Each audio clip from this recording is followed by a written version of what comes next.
All right, how's it going out there, folks? Rooster here in Tennessee. Got a little topic of discussion I want to talk about today, mainly because I just had a little interaction here on the internet this morning, and thought I would bring it up because there seems to be a lot of people that are still not in the know about this. Um, the internet's been a good thing and a bad thing for CB radio. I would say probably equally good and bad. Particularly Facebook. It's brought a lot of operators together. I feel like it's made the hobby a lot more popular in some ways and kind of watered it down in some other ways.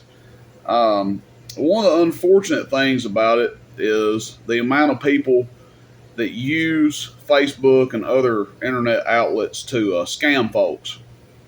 And you would think it would slow down a little bit, but it doesn't seem like it has. Now, myself, I don't do a lot of mixing of Facebook and radio. Some of you guys may know who I am on there. And if you've sent me a friend request and I didn't accept it, it's nothing personal. It's just because I try to keep radio kind of separate from my Facebook. I don't want radio to be in every aspect of my life. Even though I do enjoy it a lot, I do like to have some outlet to get away from CB radio sometimes.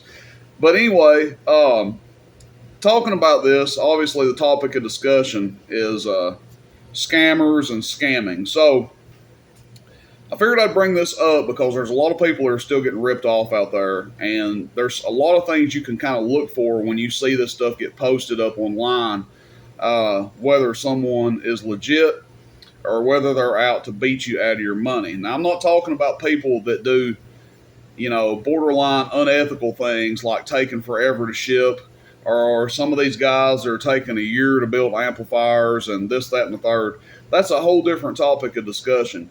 What I'm talking about are people that are literally trying to take your money and give you nothing in return for it. Just trying to rip you completely off, okay? I've been known to be a little slow shipping myself. Sometimes it takes me anywhere from 3 to 5 days to get stuff shipped out. Depends on how busy I am. But you do get your product from me. I'm not advertising stuff that I don't have.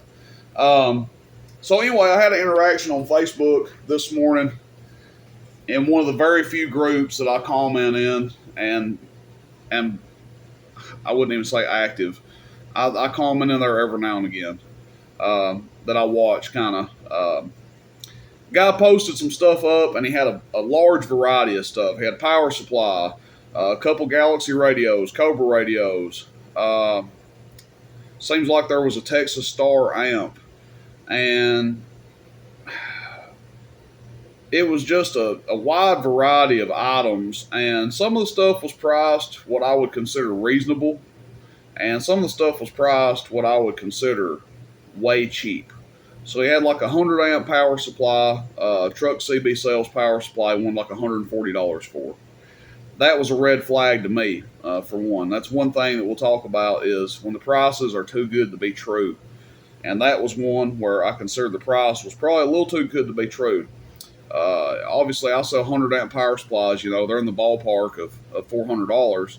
So when someone is selling one for 140, that was kind of a red flag to me. But anyway, he had all this stuff, and I was just going to go over some of the things that kind of to look for you guys to kind of look for that will tell you if you have at least 2 or 3 of these things happen with a particular seller, chances are they are a scammer and they're not legit, okay?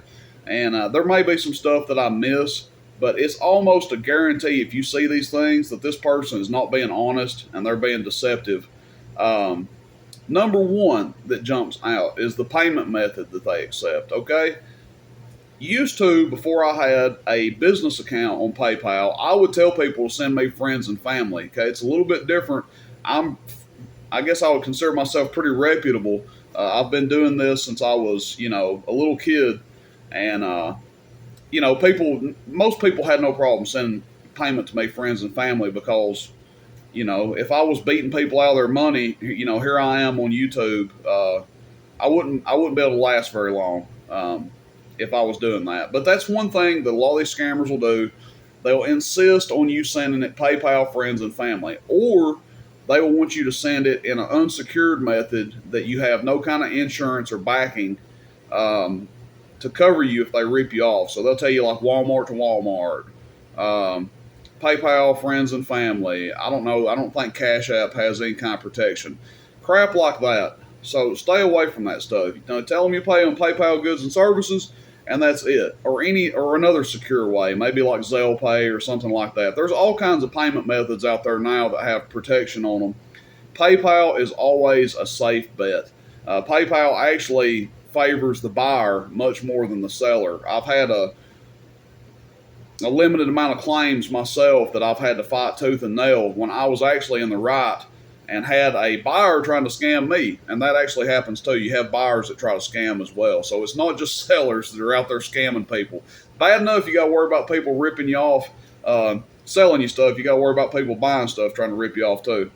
But so that's one thing to watch out for is the payment method. That's a red flag. Okay, on Facebook in particular, when you look at someone's profile, if they have very recently created this profile, like it will tell you, member of Facebook since 2023, that's a red flag. Uh, most people have established Facebook accounts a long time ago. Facebook's been around for a long, long time. There's exceptions to that. There's reasons, but if someone's trying to sell something and it's June the 5th, and it says they've been a member of Facebook since May of 2023, and it's June of 2023, that's something to watch out for. Okay? In connection with the profile pictures, if they have a generic picture of like a dog or a car or their favorite sports team or what the hell ever, something that you can just Google and put as their profile picture, that's probably a bad sign, especially when you're adding that to with the date that the profile was created. Those two things together. So they got a new profile and they got a BS profile picture. Okay, that's two things to watch out for. Item prices. Um, when the prices are too good to be true, there's probably a good chance that they are. Now, there have been situations where that's not always true. So that's kind of a 50-50 thing. People price stuff cheap sometimes. They're hurting for money. They just want to get out of the radio business. Trust me, I have bought $5, $6, $7, $8,000 worth of stuff for, $1,000, $2,000 before. And it wasn't a scam. Somebody just wanted to get out of it. They didn't want to go through the hassle of dealing with 100 different people, and they would just rather sell it all to me and wash their hands of it and be done with it. Okay, I'm in the business of doing that, so I understand. But when you have just a couple of items on there and they're like 20% of what they would be new, chances are that someone's up to no good. Um, that was kind of the case with some of the stuff that was on this listing that I caught earlier. A lot of the prices were too good to be true. Okay, next I'm going to talk about item images. So the items that they have up for sale and the pictures they post with them. And this is very easy to do, guys. Look, when you see a bunch of different items for sale from one person and every dang background in the pictures is different. You got one that's got a plain white background, one that's got red, one that looks like it's professionally set up um, for a listing, and then you got one that's like just laying there, amongst some other radio equipment, and every picture that they post has a different background with it. That's like me when I post stuff up for sale. You guys pretty much can tell when it was taken here. I mean, you've got the same background, the bird meter, and everything else.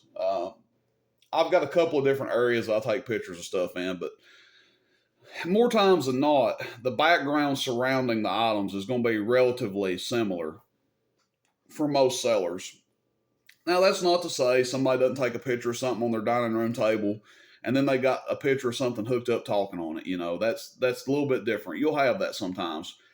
There'll be a couple of different backgrounds, but like I said, when you've got one that looks like it's, at one house, one picture, and then another one that looks like it's hooked up somewhere completely different, um, be on the look for that. And it's very simple to check this, guys. Just Google it.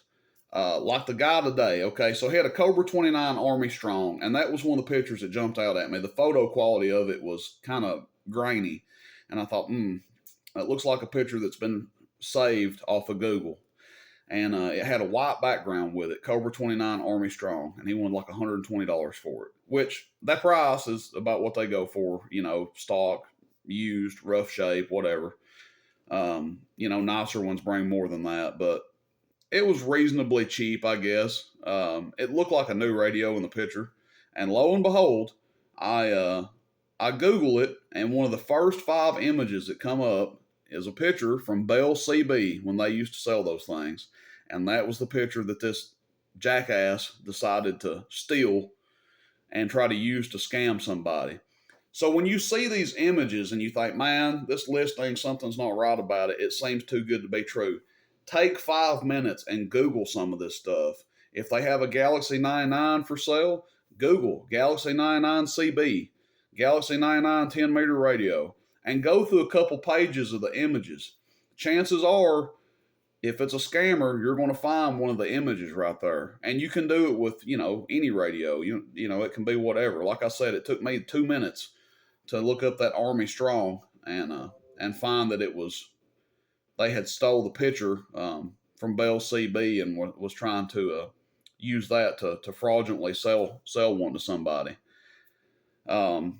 I can tell you a story. There was a time I was getting ready to buy some stuff in Texas, and it was like a ton of radio equipment. And I was actually going to make the drive out there. And these people were requesting, they said, yeah, local pickup is fine, but we need a deposit before you come. And I thought, I don't know about that. And it was like thousands of dollars worth of stuff. And I was like, okay, whatever. I'll send a couple $100. I kind of understood, they don't want to be jerked around, tire kicked, and then may not show up. And then they've turned down a bunch of sales. And I just had a kind of a funny feeling about it. I got to looking through the images, and there was a Palomar 400 that was real zoomed in on. And I started looking close, and would you guys believe that this was a Palomar 400 that had sat right here on this same table and had been tested probably 6 to 8 months prior to that. And they had took a snapshot of the YouTube video and then cropped it to where you could only see like the immediate area, right in here and the amp. So I said, I messaged them and I said, I think I'm gonna have to hold off on buying this stuff. And they were like, oh, why's that? And I said, well, hell, you're trying to sell me an amp that you don't even have. And they said, well, how do you know that? And I said, well, shit, it's an amp that I sold. And I said, the picture you're using is from my dang video. So anyway, to wrap it up, something to look for. The images are almost always a dead giveaway. If you think it's a scam, just Google the images. And if that image, that same exact picture comes up on Google, you got a scammer on your hands. Like I said, if you have 2 or 3 of these things happen that I've talked about, it is guaranteed that someone is trying to scam you. One of the last things I'll talk about, and there may be some stuff that I'm missing. You guys can comment and discuss this if you want, point some other things out. One of the last things I'll talk about is people that won't allow local pickup. So a quick and easy way to bust these scammers out is they'll almost always have an excuse as to why they can't let you pick it up. Well, I got stuff going on this week. I'm not going to be able to, I've got family at the house or something, or my schedule's very tight and complicated. They'll just come up with a million reasons why you can't pick it up in person. Or when you ask to pick it up locally, they'll just block you. But that's a quick way to bust these guys out is, if you're on the borderline of thinking it's a scam or not, but you are interested in the equipment, you can say, hey, I'm coming through there next week. I'll stop in and buy this stuff from you. Then, if they tell you that's fine, but they're going to need a deposit, that's also the red flag, kind of like the story I was telling about myself. I can understand some people want to deposit on stuff. I've asked for deposits on stuff before.